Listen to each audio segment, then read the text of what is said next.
그리고 아울러서 제가 모두에 말씀드렸다시피 앞으로 이 흰옷을 저희가 오늘 다 이렇게 입고 왔는데 정말 저희들이 바른 정치를 하는 이 뜻에 맞지 않는 일이 있을 때는 저희 싸우겠습니다. 그 점에 대해서 오늘 첫 번째로 저희가 어제 최경환 의원이 무소속 찍으면 야당 당선된다.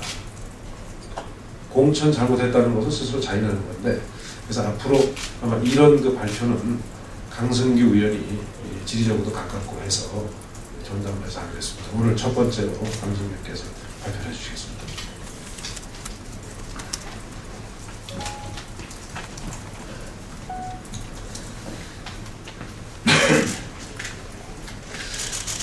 어제 새누리당의 최경환 의원이 선거대책위원회 발표식에서 무소속을 찍는 것은 결국 야당을 찍는 것이라는 주장을 했습니다. 체면까지 내팽개치고 대놓고 빡 이런 것을 보면 마음이 급했던 모양입니다. 결국 자신들이 공천을 잘못했다는 것을 인정하는 것이 아니겠습니까?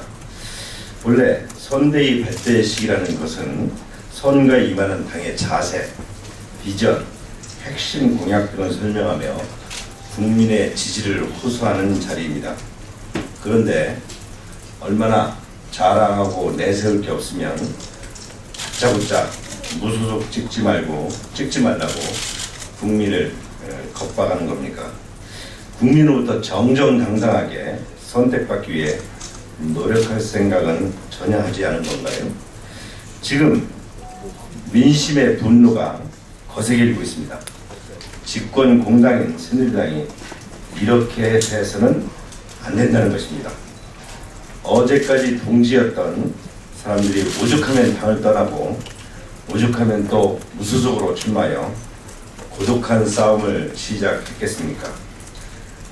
자성과 참여를 해도 모자랄 판에 도리어 적반하장격으로 국민을 협박해서 반사이익이나 얻으려 하고 있으니 정말 한심하고 개탄스럽지 않을 수 없습니다. 어쩌다가 당이 이렇게 얄팍한 술수나 쓰는 그런 존재가 됐는지 모르겠습니다. 시대착오적인 보복공천으로 당을 망친 사람들은 이제라도 민심의 분노 앞에서 무릎 꿇고 의선과 오만의 가면을 벗어야 합니다. 민심을 이기는 권력은 결코 있을 수 없습니다. 지난 우리의 역사가 보여주는 교훈입니다. 이제라도 국민에 대한 협박을 즉각 중단하고 민심에 귀 기울여 줄 것을 강력히 촉구하는 바입니다. 이상입니다. 보충해서 한 말씀 드리겠습니다. 새누리당은 일찍부터 국민경선을 하겠다고 했습니다. 그래서 당내에 국민경선할 수 있는 룰을 만들었고 그 룰 범위 이상을 공천관리위원회는 오바해서 행동할 수 없다라고 하는 것을 설명했고, 근데 공당이 그도 집권 여당이 그 룰을 지키지 않고 법을 지키지 않고 국민 보고 법을 지키라고 하면 되겠습니까? 많은 국민들은 오랫동안 우리 새누리당의 예비 후보 입장에서 국민경선이 어떤 거고 국민경선이 공천권을 유권자 여러분들에게 돌려준다고 하는 그런 설명, 홍보, 그걸 하느라고 얼마나 오랜 노력을 했을 뿐만 아니라 심지어 안심번호라고 하는 것을 주어서 그것도 당에서 돈 주고 샀습니다. 그 안심번호를 통해서 유권자들에게 설명을 얼마나 많이 하고 홍보하고 그렇게 노력을 해서 유권자들은 이번이야말로 공천의 부당성이 없이 국민의 의사에 의해서 공천이 되는가 하고 기다렸는데, 그래서 어느 전화가 오면은 어떻게 받아야 되겠다는 그런 자기 생각들을 다 갖고 있었는데 이런 것이 다 수포로 돌아가 버렸습니다. 다 없애버렸습니다. 그러니 국민을 이렇게 참 기대에 어긋나도록 해놓고 그러고서 어떻게 무소속 찍으면은 야당 찍는 거니 무소속이 당선되면은 입당을 안 시키느니 우리나라 정당 역사상 아직까지 무소속 당선돼서 입당하지 않은 사람이 하나도 없습니다.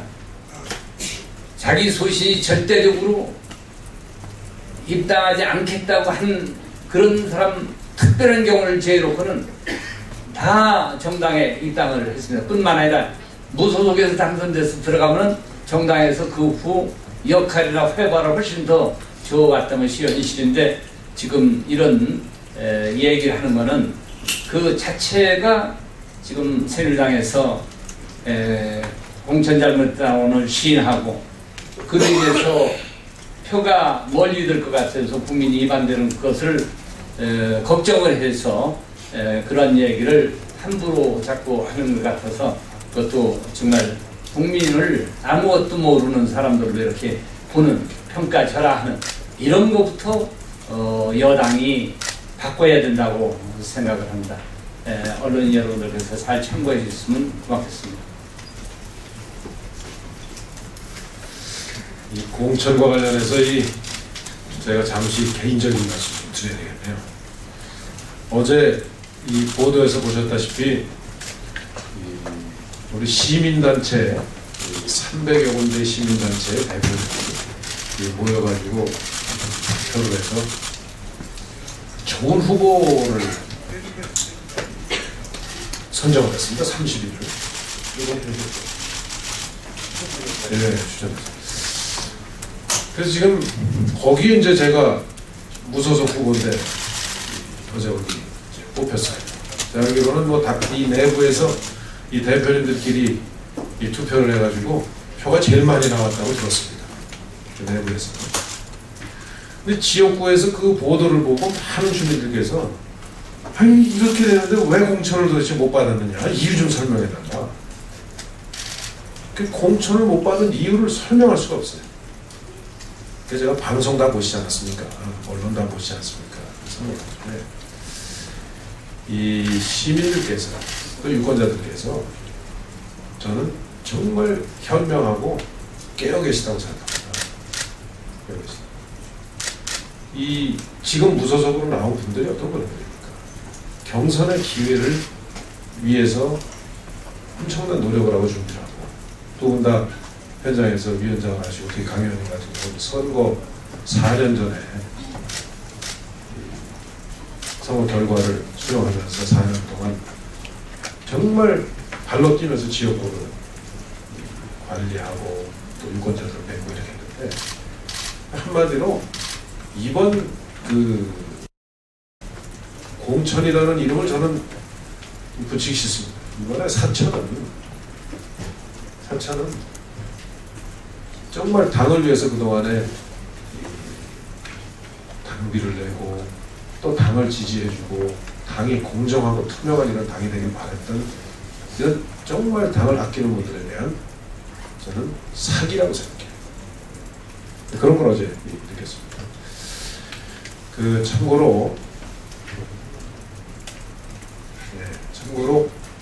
여러분들께서 궁금해하실 것 같아서 그냥 설명을 드리면 지금 이제 유승민 의원을 중심으로 해서 조혜진 의원을 참고로 해서 저희들이 강승규 의원이 소통을 하고 저도 소통을 하고 있습니다.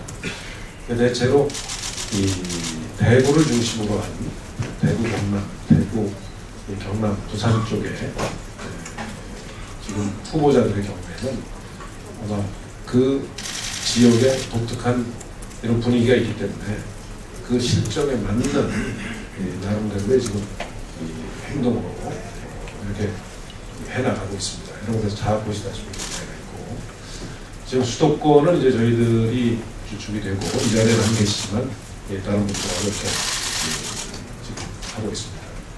그래서 저희들이 기본적인 뜻이 기본적인 그 지향하는 바가 다르지 않기 때문에 늘 가능성을 열어놓고 소통을 하자 하면서 수시로 이렇게 의견을 나누고 있음을 여러분들께